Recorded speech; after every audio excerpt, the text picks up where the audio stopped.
This is Jimmy, and welcome to the Jim Bits podcast. This is Jimmy, and welcome to the Jim Bits podcast. This is my very first interview for the Jim Bits podcast, and I have Pepper. Can you explain what you are? Your relationship counselor? What you are. What you are. what you do. Yeah. So, my name is Pepper. I am a relationship coach is what I actually call myself. I specialize in alternative relationship structures and really complex relationship issues. So what kind of relationship issues are you kind of talking about? Okay, so I do a lot of work with people in the non-monogamous community because I myself am non-monogamous. I've been practicing non-monogamy for too long that I want to say. Are you married? I am married. Is this your first marriage? Yes. And so it was, okay, because I was wondering if you had tried marriage before, it didn't work, and then you tried it again, and you're like, I'm never just being with one person again if we're going to be married. But this is your first marriage. Yeah. So there is a person in my life that I referred to as the husbeast, but we're actually still not legally married. Right. We've lived together for 26 years, and on our 15th anniversary, I paid for a big party where I wore a white dress, but I never signed the government paperwork. Right. Yeah. You're married. Yeah, I'm married. Yeah, I was just wondering because, sorry, Jimmy, an interview. I'm here too on the Jim Bits podcast. Jim Bits. The Jim Bits I love it. I was just wondering because a lot of times I hear podcasts and I hear stories about somebody was married, they were monogamous, it didn't work, then they got remarried and they're like, I'm never being monogamous again. But you've been the same partner. Yeah, I actually found non-monogamy when I was only 19. Oh, wow. Yeah, and I wasn't in a committed relationship. No, there were. Yeah, no, I don't often tell this story in seminars and stuff, but I have no problems. When I was 19 years old, I was managing a bar in Red Deer. Actually. Oh, nice. Just like this little Classic. hole-in-the-wall pub. People came in, sat at the table. I was flirty because that's how you get tips, right? And after they came to pay for their meal, the wife came up and she said, "Hey, I kind of got the feeling you were being very flirty with me. And is that true?" And I was scared, actually, caused anxious. And I was like, "Oh, yeah, I'm so sorry. I didn't mean to cross a line." And she's like, No, it's okay. And she said, "Actually, my husband and I were wondering if you'd like to go on a date with us sometime." And I'm not often speechless. Yeah. But that totally left me speechless. And she gave me her phone number. I called her 2 weeks later. I met up with them. And then history. Yeah, and then I was actually I would consider it more like a friends with benefits relationship with them for about 9 months. And once you find it, for me, it was like, whoa. There was no going back? Yeah. I would have turned into what is considered a serial monogamist because I was already kind of going down that path where I would get into an emotionally entwined relationship with someone, and then I would feel physical attraction for someone else, and I'd be like, well, obviously, if that's happening, then this isn't a solid relationship. So I would jump, and I've never cheated on anyone. Yeah, but that when I found non-monogamy, and I found people that were just always acting upon their attraction if they felt the need to, and it was consensual on all sides. I didn't want to go back. I didn't want to go back. Now, I have a question for you. What's the difference between swinging and polyamory? Okay, so all swinging, polyamory, all fall under the same umbrella called non-monogamy. Some people refer to it as ethical non-monogamy because they're open, honest, informed consent. Some people say, consensual non-monogamy is another term for it. But underneath that, there are so many. I sent this to your other broadcaster friend last year, and there was a guy that tried to sit down and break down all forms of non-monogamy, and it ended up on this 8 foot by 7 foot poster. Oh, it looks like a big mind map because it's got everything all interconnected, charts and graphs. So, but the big difference is swinging, or what some people refer to as the lifestyle. is more sexually focused.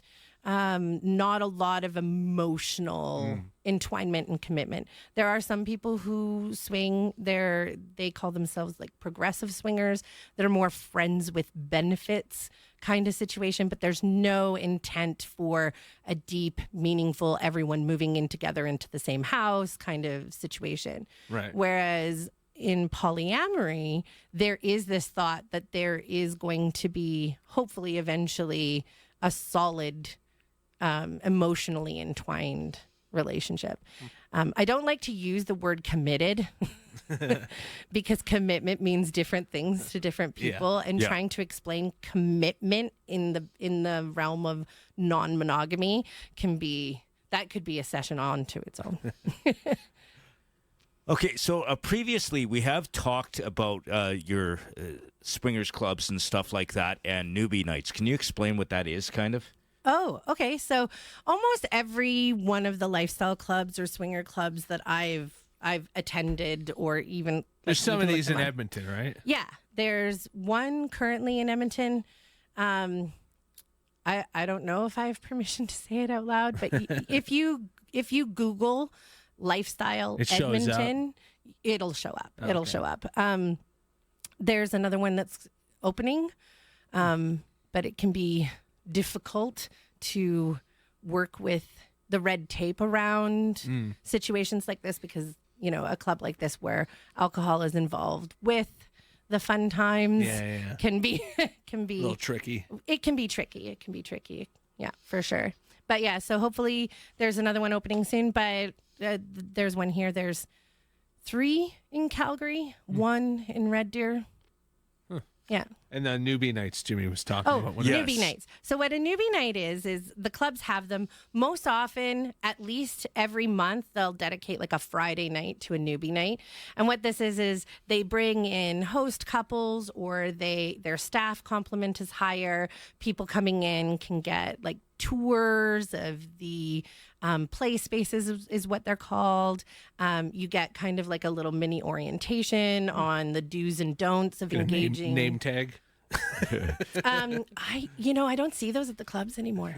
Oh, did they used to? Oh, really? Oh, and parties all the time. Yeah. In fact, makes it more friendly. So back in the day before social media, when you were going internationally, because there's resorts, like full on all inclusive resorts, and Hedo, there's Temptations and Desires. Temptations and Desires too. There's Bliss Cruises, so full cruise ships that get taken over by lifestyle people and stuff like that. So there is kind of like a, hey, this is what consent culture is. And if you do these behaviors that are thirsty, predatory, whatever, you will be removed from the situation. And it's funny because I say this all the time. I have monogamous friends that when they're in between relationships, they will come to the lifestyle clubs with me, because they find it a safer place to just dance and be themselves. Yeah. It's the same as I have straight female friends that go to gay bars. Right. Because they're like, this is a safe place to dance and hang out. Yeah, because the gay men aren't going to They're not worried about them. There's no predatory behavior. And I can just be myself and not have to worry about how my actions could inform somebody else's behavior towards me. And so the clubs are very, very consent driven. So I'm kind of. I've invited you, Jimmy. Yeah, I know he's you on the have. fence. And He's on the fence. I've been on the fence. I'm kind of hemming and hawing and going. You know what? Thinking of exploring is, I guess, the best way to put it.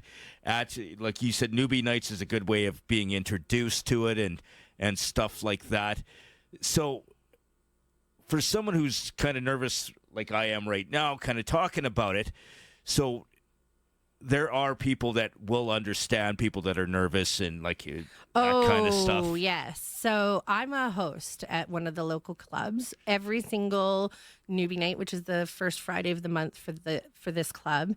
I'm there, and there's 2 other host couples usually that are there. And when new people come in, they're identified as new because they have to sign up for a private membership waiver thing. So we get told that couple over there, they're brand new. And you can sometimes tell too, like people will walk in and they'll sit up against the wall and their eyes will be like wide, like deer caught in the headlights kind of. But the truth is most lifestyle clubs act just like a pub or a dance club would be. You walk into the main area and it's a dance club. All of the play stuff has to be separate because when you're selling alcohol, You can't have that. you can't have them co-located. So there has to be. So in the club that I'm talking about, all of the play stuff, all the fun stuff happens upstairs and out of view. Away from the booze. Away from the booze. And you're not allowed to take booze upstairs. The only thing allowed upstairs is water. Shenanigans. That's what's allowed upstairs. It's the same as strip clubs kind of rules. Pretty much, yes. I just had to put the cursor in the right spot on the recording. Because a lot of these clubs also have prepackaged food options and things like that. Keep your blood sugar high. No one wants someone to be passing out in play space and things like that. And so because we have that available to us, you also don't tend to see naughty bits open in the non-play spaces. So, toplessness, of course, but the other naughty bits. Genitalia. Genitalia. A little more covered up. That's a good word to use. The genitalia is usually always covered up. Okay, because this part is for my podcast, and it's Everything goes. Everything goes. Now, looking Your gym bits. Gym bits. the gym Your bits. gym bits. Your gym bits have to be covered, Jimmy. Now, when you have dealt with people in different, as you said, the lifestyle, is there people that are involved in it that have different kinks and fetishes and stuff like that are kind of involved in the group? Absolutely. Now, last year when I was on your other show, we did talk about the difference between kinks and fetishes. So I'm just going to jump right in there and define those. The biggest difference between a kink and a fetish is a fetish is something that you almost require or need to enjoy your playtime, whereas a kink is something that tends to be more you like to do it, but it's not something you really need to get your rocks off. And so that's the biggest major difference there. Yes, I do work with people that have that. I would say kink culture is its own subcategory of non-monogamy because not all people who engage in kink are non-monogamous and not all non-monogamous people are kinky. So we do have some swingers that are fairly, I don't like using this term, but vanilla in their way of approaching their playtime. And there's some swingers that are full-on kinksters too. But those communities should be seen as distinctly separate. I'm going to kind of bring up something, and you were talking about kinks and fetishes. I'm turned on by pregnant women. So would that Not be uncommon. would that be a kink or a fetish? Can you achieve climax with non-pregnant women? Yes, but most of my experience is porn. I've seen him achieve climax with a couch. There's no issues there. Most of my just so you're aware, most of my sexual experience is porn, other than one time in Chicago with a hooker. But other than that, I'm borderline virgin. So It's growing back. yeah, Okay, so I would say that in your case, because there's a little bit of a lack of experience there, I would, if you were one of my clients, I would encourage you to explore more. So yeah, maybe you're really, really turned on by pregnant women, and there could be reasons for that. I'm not a therapist, so that's where I would recommend you go if you want to explore the whys of the whole thing. But pregnancy kinks are not uncommon. There's a whole group of people out there that love mother's milk. There's different aspects in there too. And I do know people that do specifically seek out pictures of women who look pregnant. And so in that case, I would say it's a full-on fetish as opposed to just a kink, like, oh, there's a pregnant woman Something over that there. gets you going. it's Yeah. For me, the turn on is the belly. I don't know why, but it's okay. I'm being real honest here. You like pot bellies. You're a pot belly lover. But He even grew one himself. but yeah, like it's different. Like at first, actually before we talked to you last time, I was a little bit ashamed of it. Like I didn't want to tell anyone, and actually my friends that found out were because they saw my browser history on my cell phone. But I'm a little more open. He handed me his phone to look something up, and I was like, "What is this?"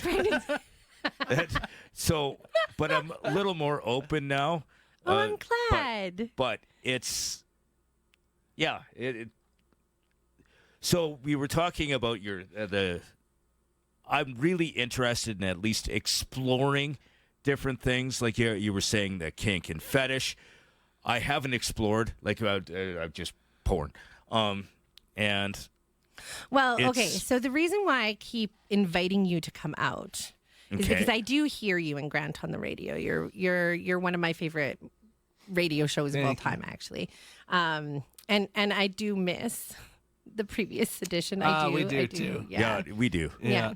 But the reason why I keep asking you, Jimmy, is because I do listen, and I do feel for you, because I know several people who did not live authentically. Mm-hmm. And when you don't live authentically, there's a piece of you that, like, I feel that it's harmful. It's like self-gaslighting is what I call it. In the non-monogamous community, it's very positive. Body positive, sexual orientation positive. You do not see the same levels of bigotry that you do out in the real world. And you don't even see, like, it's kind of funny because it's actually quite frowned upon for someone to post in there, like, I'm looking for a pregnant person, or I'm looking for a color specific thing, or I'm looking for I gotta little interrupt people. quickly. I gotta go. So where were we? We were talking about body positivity. Yeah. So I wouldn't necessarily, recommend going in there and saying, this is specifically what I'm looking for. How I recommend people approach those sorts of things is say, I have a kink, or I have a fetish, and let other people build into that, as opposed to I'm seeking. This is what I'm looking for. Yeah. Because one is self-focused and trying to seek things to you. Yeah. The other approach is very exclusionary. So it feels exclusionary to some people. Where you're just saying, I just want this. But like for someone like myself, I haven't had much experience. I like my I guess pregnant fetish, or what is more, it was at the time, and it was kind of a lonely thing that I kind of got into it, but I haven't had experience outside of that, I guess you can say. There's nowhere but up, I guess. Yeah. You could say from that. I do work with some people that get really anxious, and the longer you go in your life without certain types of experiences, the more anxious I find people tend to get. And I call that roller coaster anxiety, actually. Okay. So if you can imagine trying to do something really scary for the first time. And that's why I use roller coasters, because for me, that's what this is. I have vertigo, so roller coasters were something that I was like, no. And I was actually in West Edmonton Mall on one of the days that the cars disconnected. And I was really young when that happened. And so it was very impactful for me. And so you can stand in the lineup and you can feel that anxiety. And if you allow that anxiety to force your action or inaction, then it only strengthens that anxiety. And so that the next time you go to challenge that fear, it's going to be harder, because your brain is afraid, and your brain's like, no, I don't want you to do the thing. So I'm going to throw the same things at you, the same thought processes, the same feelings and emotions at you to stop you from doing it like last time. Okay. All those emotions, people call them negative emotions: jealousy, envy, fear, that kind of stuff. I say don't call them negative. The words we use with ourselves matters.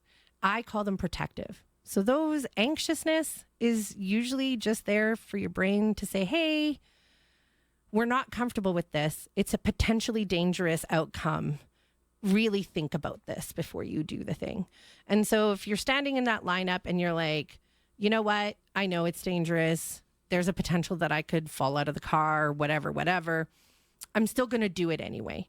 And so you do the thing and you have a good experience with it.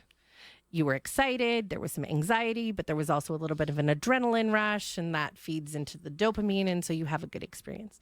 So the second time you line up for that coaster or any other coaster, your brain is going to tell you, no, stop, this is scary, but it will have at least one memory where there wasn't a dangerous outcome or a negative outcome. We've talked about polyamory, we've talked about swinging, we've talked about fetishes, as I said.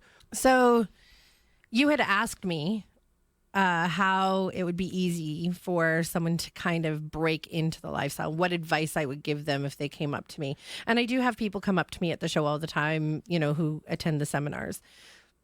Basically, my advice differs between, like, if you're approaching it as a monogamous couple that wants to open up versus a single person that's just entering into a new way of looking at relationships. And so for a single person like yourself, my advice is always have a good understanding of what you want the outcome to be. Why are you engaging in the non-monogamous space? Do you really feel that it is your relationship orientation? Do you, maybe you are on the bisexual spectrum somewhere or pansexual spectrum somewhere, and you don't want to discount any opportunities for yourself.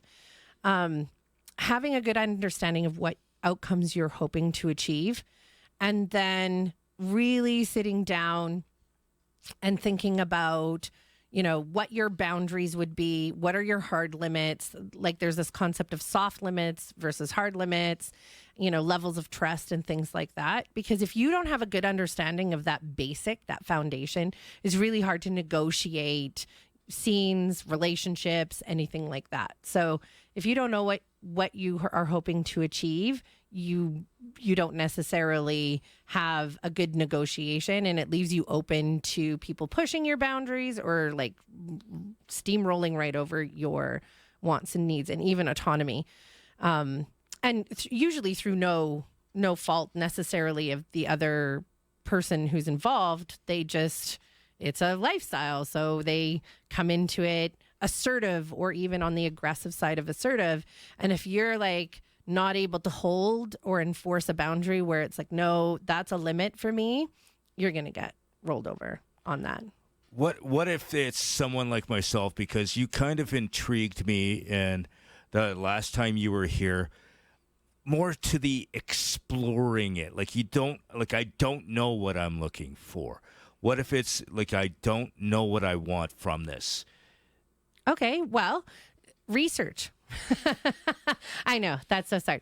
I actually advise people to just come out and engage in the community. There's a bunch of social media spots. They tend to be private, secret spaces, because there's still a lot of discrimination that occurs for people who are in a non-monogamous type of way of living. But once you get out to a couple of events, you meet people, you realize that these are all just regular, normal people.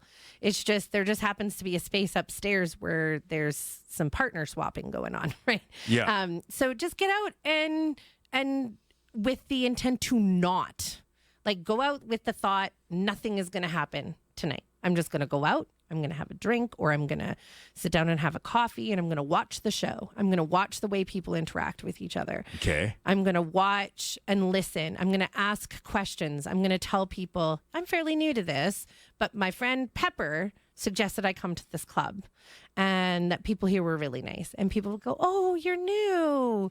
Oh, that's so sweet. And then they will tell you. They will communicate with you. And if they don't, it doesn't matter. Just that when you're out in regular, normative situations, you walk into a pub, you don't know anyone. It's the same sort of thing. Yeah. except people put it in their head that it's elevated or different because there's stuff going on upstairs or in the play spaces.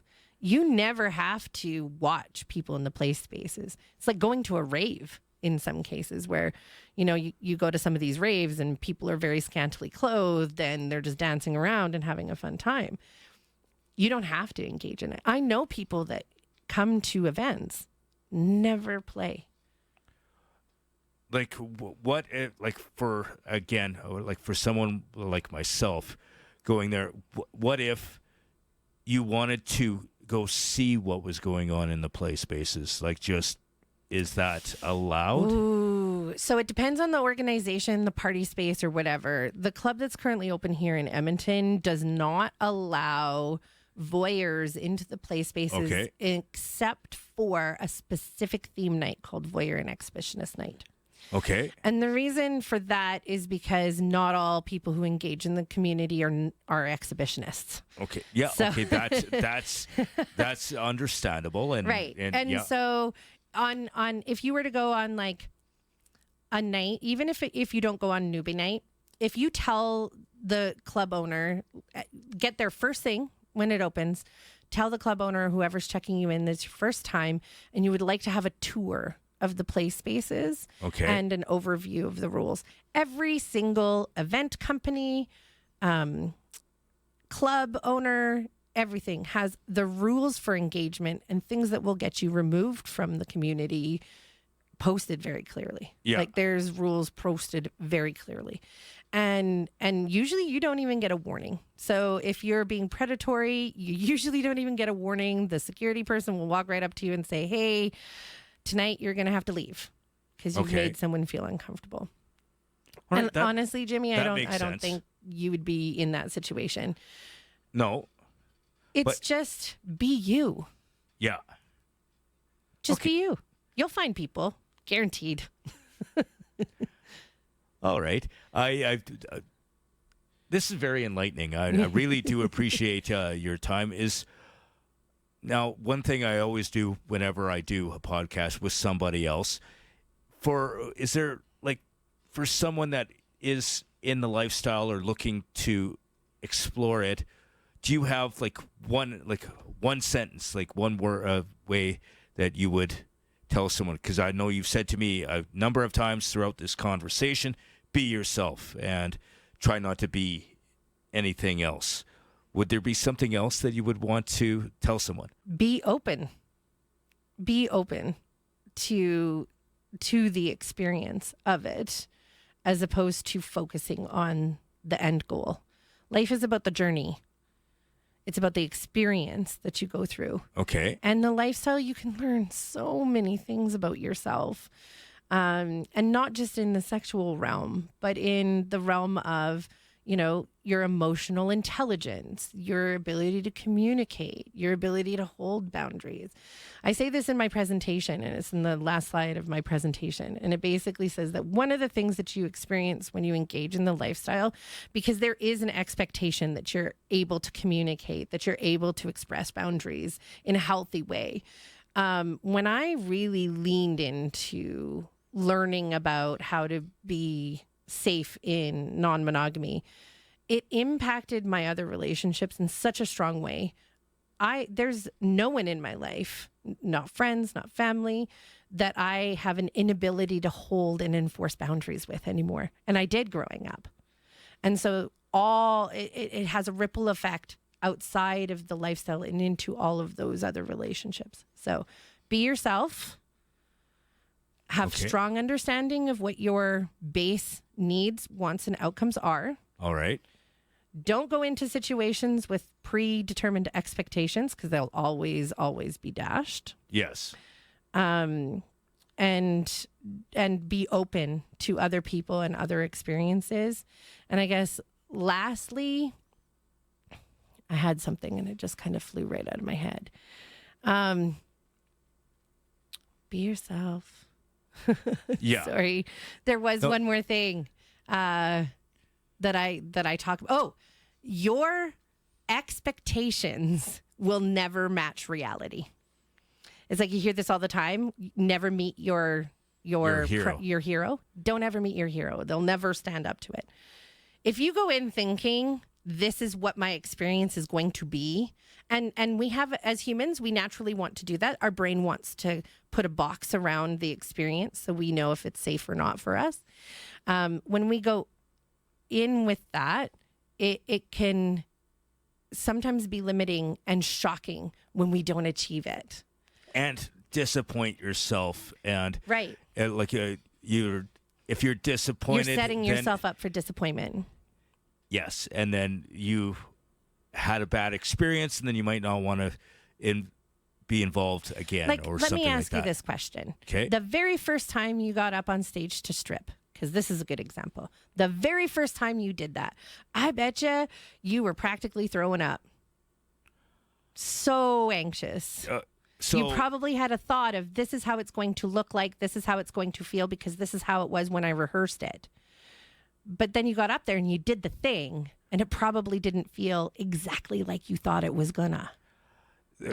Me stripping is a totally different example, because I'll give you kind of how it happened. I get hired like for stags and stagettes, but I've been hired as stags as a mini me. And so I've been like for a stag, so I dress up like the groom and wander around and party with them all night. But I was hired for a stagette, and it was for a party bus with 21 women and one homosexual male. Uh-huh. And I had no idea I was stripping going into it. I thought it was just like a theme. Like they told me to wear a suit, and I was basically told going in I was taking my clothes off or they were going to help me. Oh, and whoa. And I had so much fun.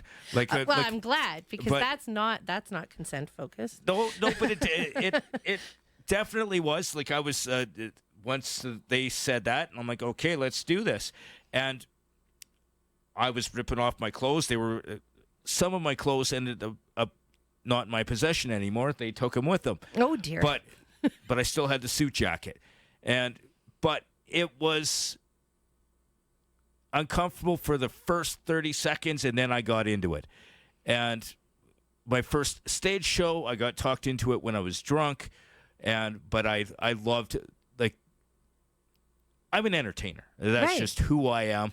I've always been. So I guess when you say, you were talking earlier about exhibitionism and stuff like that, I guess that's kind of me. I kind of am I'm okay. an exhibitionist. I get that. I'm okay with the crowd. Like, it's weird. Oh, yeah. Okay, so I'm like you too. I'm okay with an audience. Yeah, you put me in front of an entire audience of people at a seminar, and I'm awesome.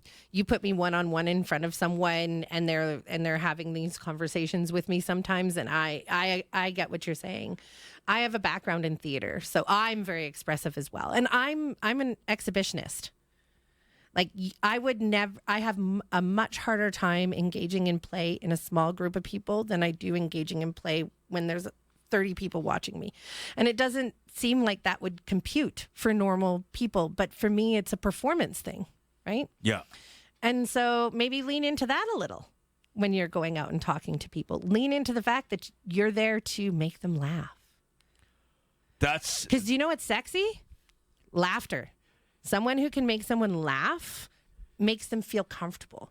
And once you make them feel comfortable, they'll open up to you. That's always been my thing. I've always been, I guess you can say, a little self-deprecating.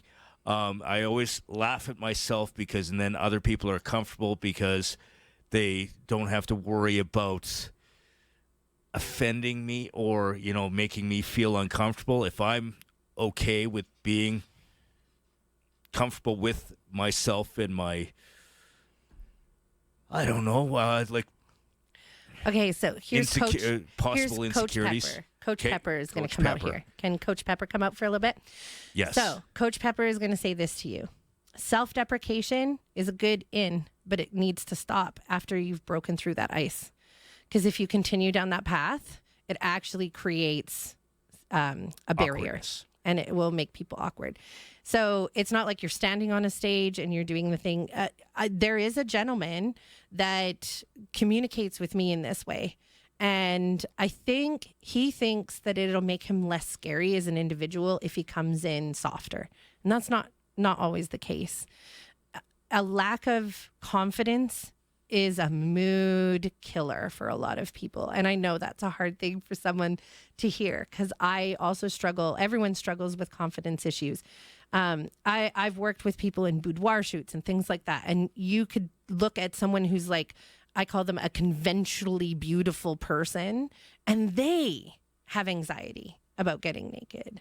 And so if they have anxiety about getting naked and having pictures and having conversations with people, it's almost, I almost feel it's easier for me when I do that. But that's what I would say is you can start with the self-deprecating, but after a while, after you get them laughing, turn it into curiosity for them. Okay. Focus on the other person.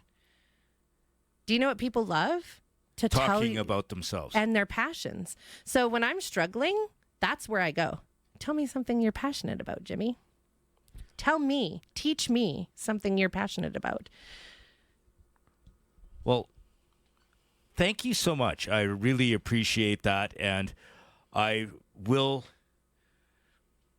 be reaching out in the future. I hope dealing with at least exploring or, as we talked, I need to learn. Sometimes we have to get out of our own way. Yes, I'm always in my own way. I always get in my own head. I'm always like that's. But you're putting other people's words into your head. You're putting other people's thoughts into your head. You just need to be you. The right people will find you. Not everyone's going to love you. Not everyone's going to like you. And that's okay because you don't love and like everyone either. Right? Like there's probably people you've run into and you're like, oh, dodged a bullet there. Yeah. But that shouldn't stop you from putting yourself out there as I'm a wonderful, vivacious, funny. I'm willing to put myself on the altar of what's the word I'm looking for? Where you like that's honestly, you were one of the reasons why I started listening to The Locker Room. I don't know if I don't know if I've ever told you that. But you would go out, like Lachlan and Grant would come up with these like crazy things for you to do out on the street. Okay. And you would go out and you would do it. And I would be like, oh my God. And then I found out that you were a little person. And I was like, holy crap. This person must have experienced some of the worst bullying that you could ever experience in your life. And they are still out there acting the fool and having fun doing it and being okay with that. Do that. People love people that are just authentic. People love authenticity. They do. Well, thank you so much. I really do appreciate actually you saying that. You've never said that before, and it's really appreciate that, and I appreciate your time. Hey, I'm okay if you want to set up a recurring gig. If you want to have like every couple of months, we'll have a relationship coaching stuff. I'm okay with that. Possibly, and as we talked about earlier, I definitely want to learn more, explore the polyamory, and swinging and stuff. Like I haven't found my thing yet. I guess I could say. So yeah, there's nothing stopping you from coming to the club and just hanging out. No. And in fact, if you look at the site and there's like a theme night that piques your interest. So I saw you had the site up earlier.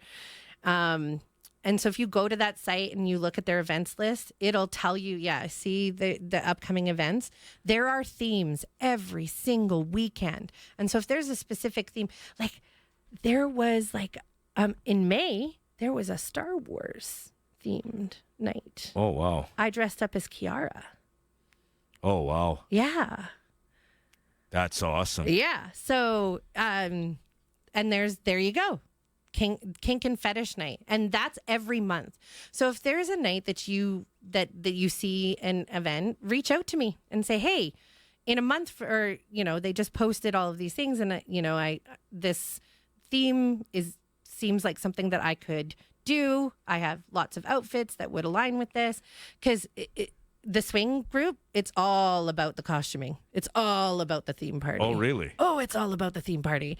And in fact, in my presentation, when you look at it, the very last bullet is be prepared to invest in costuming. I've bins and bins. I have an entire closet in my basement dedicated to my costuming just because of non-monogamy. Wow. Yeah. Well, And there are so many geeks and nerds. Like, there's a joke. You want to find polyamorous people? Go play D&D. oh, really? Yeah. There's lots of polyamorous people who engage in other alternative communities. D&D, LARPing, SCA. I don't know if you know about the Society for Creative Anachronism. No. There's a whole group of them that do Star Trek LARPing. Like, it's a full Star Trek, like some guy sets up his house as like this Star Trek ship. Oh, wow.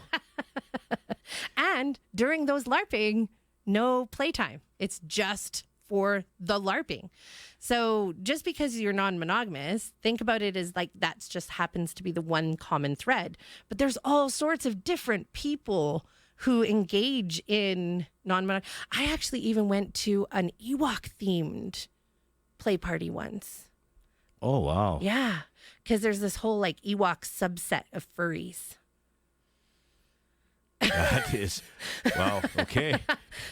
So if you got yourself a Wicket costume, I don't, but I know a guy. but I know a guy, yeah. So yeah, so just if you see something, reach out and go, hey, Pepper, you happen to go? Because I go a couple times a month. Like, these are Wow. my friends too. Yeah. Like, we're friends outside. I just booked a coffee date with a lady that her husband and her and I have never played. There's never been any type of sexual advances between us, but I hang out because she likes sushi and I like sushi, and she's a redhead, I'm a redhead. I don't know. Wow. We just got along. Redheads unite. Well, again, thank you very much. And I'll be in touch. All right. Okay. Good luck with your new podcast. Thank you.